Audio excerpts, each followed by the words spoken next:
Bismillahirrahmanirrahim. Assalamualaikum warahmatullahi wabarakatuh. Ibu Tina Haryati kembali menyapa anak-anakku sekalian kelas 7 dalam mata pelajaran Al-Quran Hadis. Bab 2 kita akan belajar tentang sedekah. Nah, sebelum memasuki ke bab 2, Ibu akan berkisah terlebih dahulu tentang Imam Hasan Al-Basri. Kisah ini berkaitan tentang dahsyatnya sedekah. Silahkan anak-anak mendengarkan terlebih dahulu ya. Seorang sufi bernama Imam Hasan Al-Basri amat meyakini janji Allah. Kisah ini bermula dari kedatangan 6 orang tamu. Sebagai seorang muslim, memuliakan tamu adalah hal yang diperintahkan oleh agama. Imam Hasan Al-Basri menerima tamu dengan wajah sumringah. Kita senang ya kalau ngelihat wajah yang senum dan ceria gitu. Semua tamu yang hadir dipersilahkan masuk dan duduk di kursi. Usai semua tamu masuk ke dalam rumah, Imam Hasan pergi ke dapur. Saat itu hanya ia dan seorang budaknya yang ada di rumah. Imam Hasan kemudian bertanya kepada budaknya, "Makanan apa yang ada di rumah ini hingga bisa dihidangkan untuk tamu-tamuku?" Sang budak membuka lemari makanan dan tiada yang ia temui selain sepotong roti saja. Ya, ini masa lalu ya, dimana roti itu meskipun hanya sepotong sangat berharga. Ia sampaikan kepada Imam Hasan Al-Basri tentang hal tersebut. Sedikit berkerut kulit dahi Imam. Terlihat bahwa ia berpikir serius bagaimana cara menghidangkan sepotong roti itu untuk 6 orang tamunya. Sejurus kemudian Imam berkata kepadanya, Oke, begini saja. Bawalah roti itu dan cari orang yang dapat menerimanya sebagai sedekah. Namun, jangan lupa, hidangkan dulu minuman untuk para tamuku." Kebayang ya? Si roti ini tidak disajikan untuk tamu, tapi Imam Hasan meminta untuk roti itu disedekahkan terlebih dahulu. Sebelum disedekahkan, budaknya ini menghantarkan minuman untuk tamunya yang sudah berada di dalam rumah. Maka pergilah sang budak untuk bersedekah. Ia menyuguhkan minuman kepada para tamu Imam Hasan maksudnya. Jadi memberikan dulu minum kepada para tamu, kemudian berangkat untuk bersedekah. Sedekahnya sepotong roti. Para tamu mendapatkan suguhan air dari rumah Imam Hasan. Imam Hasan merasa tidak enak pada tamunya, tapi dia yakin Allah akan membalas amalnya minimal 10 kali lipat. Ingat surat Al-Baqarah. A'udzu billahi minasyaitonir rajim. Bismillahirrahmanirrahim. Mathalul ladzina yunfiquna amwalahum fi sabilillahi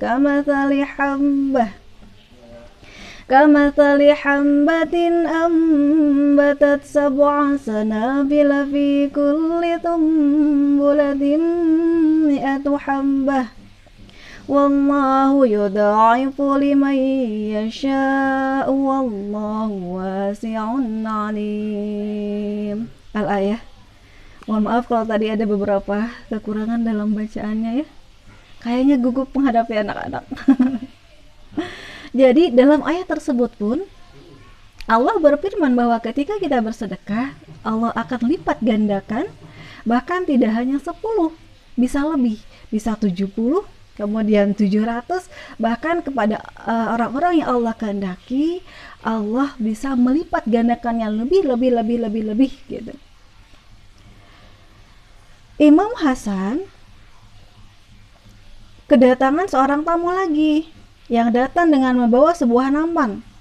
Imam Hasan bangkit dan bergegas menghampirinya. "Assalamualaikum wahai Imam," seru orang yang baru datang. "Waalaikumsalam," kata Imam Hasan. Kemudian Imam Hasan melihat bahwa orang tersebut membawa nampan "Ini aku membawakan 6 potong roti untuk engkau," kata tamu tersebut. "Ah, ini untukku," kata Imam Hasan. "Ya, kenapa engkau bertanya demikian?" kata Imam Hasan. "Ah, kalau benar untukku, pasti kurang jumlahnya, karena harusnya ada 10 potong roti. Allah akan melipat gandakan satu sedekah dengan 10 balasan dari Allah Subhanahu wa Ta'ala." Sang tamu kemudian merasa aneh. Ia coba untuk membanjangkan leher dan menyapukan pandangan ke dalam rumah Imam Hasan. Setelah itu, ia mengerti bahwa imam sedang kedatangan banyak tamu. Orang itu kemudian kembali ke rumah, lalu ia tambahkan lagi 4 potong roti sehingga menjadi 10 jumlahnya. Kemudian ia angkat nampan yang ia bawa dan ia ayunkan langkah menuju rumah Imam Hasan al-Basri. Sesampainya di rumah, sang tamu kembali mengucapkan salam lalu disambut dan dibalas oleh Imam Hasan. Beliau lalu membuka penutup nampan dan kemudian berujar, "Nah, inilah yang dijanjikan Allah kepadaku." Maksudnya bagaimana? Maksudnya begini. Imam Hasan sangat yakin bahwa Allah tidak akan pernah menyalahi janjinya. Allah sudah mengatakan bahwa ketika kita bersedekah, maka Allah akan membalasnya 10 kali lipat. Karena keyakinan Imam Hasan terhadap janji Allah tersebut, maka ia yakin ketika menyedekahkan satu sepotong roti, dia akan mendapat 10 potong roti. Ini ada keyakinan yang luar biasa, tapi ada juga dari sisi candanya gitu ya. Kenapa kok datangnya 6 gitu? Allah janjinya 10 kok. Oh iya gitu. Karena orang itu memang dia hanya berniat untuk memberikan roti pada awalnya gitu, tidak tahu kalau di rumah Imam Hasan itu ada banyak tamu. Tapi kalaupun dia memberikan 10 tidak keberatan, karena memang dia juga niatnya untuk bersedekah kepada Imam Hasan. Keyakinan kita kepada Allah Subhanahu wa Ta'ala harus sangat kuat dari keyakinan kita terhadap apapun. Ya, dan ingat satu hal bahwa Allah tidak akan menyalahi janjinya. Dan ingat pada ayat yang tadi Ibu bacakan bahwa sedekah itu dahsyatnya luar biasa, akan jadi banyak solusi atas permasalahan hidup yang kita alami gitu. Karena tidak hanya 10 kali lipat, bahkan bagaikan tanaman yang bercabang, terus-terusan bercabang dan lebih lagi bagi orang yang Allah kehendaki. Semangat untuk bersedekah terus-menerus, dan Ibu ingin kalian tuliskan di kolom komentar ya, manfaat dari kisah yang sudah Ibu kisahkan barusan. Nah, semoga bermanfaat, dan tugas yang lainnya akan Ibu share di WA Group. Wassalamualaikum warahmatullahi wabarakatuh.